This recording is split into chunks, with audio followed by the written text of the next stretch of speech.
Hi, my name is Sarah Gora. I'm a master's student in the Kerner Lab in the biology department at UNCG.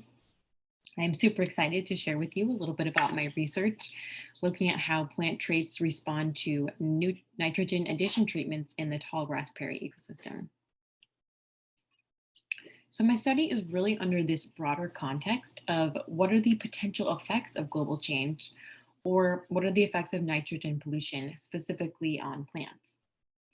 So nitrogen pollution is a huge issue where the rate of global nitrogen deposition has doubled over the last 100 years. This is largely due to agriculture. So this study is in the grasslands. So grasslands cover around 30% of North America and about 40% of the earth. They support a range of essential ecosystem services such as wildlife habitat, soil stabilization, forage production, and they play a huge role in carbon sequestration. That is the secure long-term storage of atmospheric CO2. Grasslands are considered to be one of the most endangered and yet the least protected ecosystems.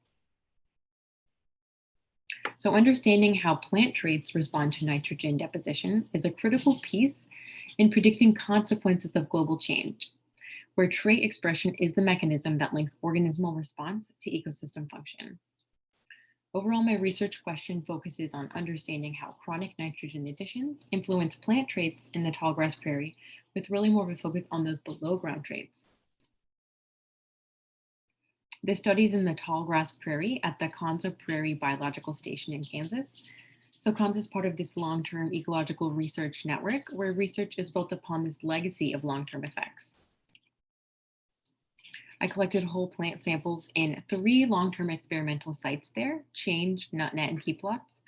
They've been adding nitrogen at different levels over the years.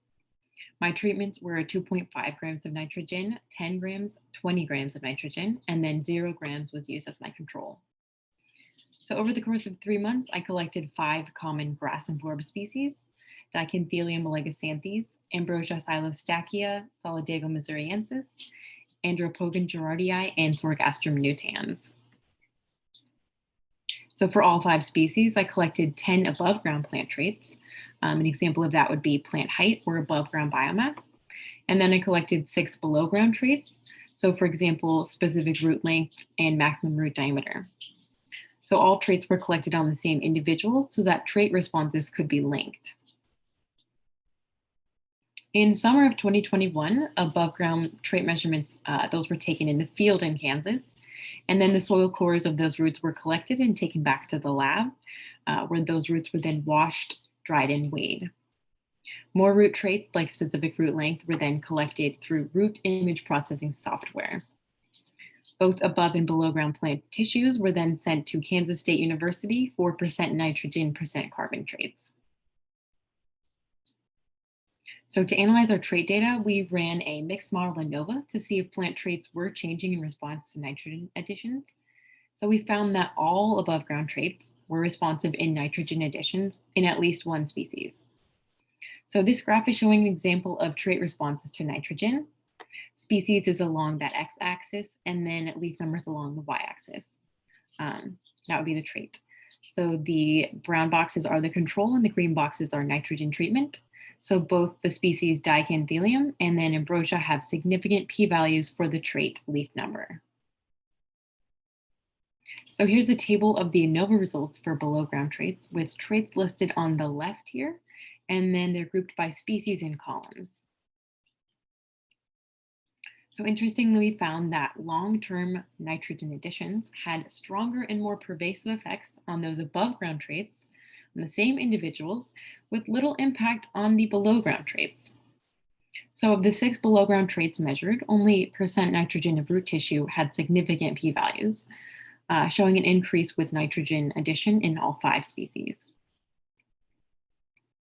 We ran a Permanova and a PCA to determine the set of traits for each species, to look at them as a whole in multivariate space. So each plot is a different species with the different colors representing different nitrogen treatments.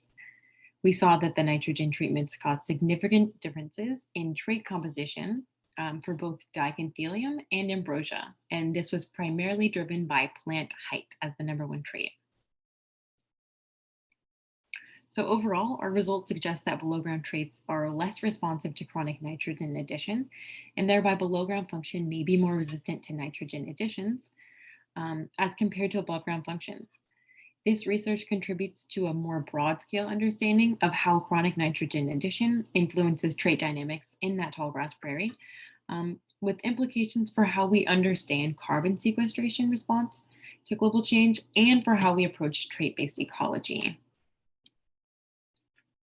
So a special thank you to my advisor, Dr. Sally Kerner, in the guidance of this research project. Thank you to all of the Kernel Lab graduate students for their support. Thank you to Konza Prairie LTR for use of their site, and then UNCG Graduate Studies Department of Biology for assistance in funding of this project. Thanks so much for listening.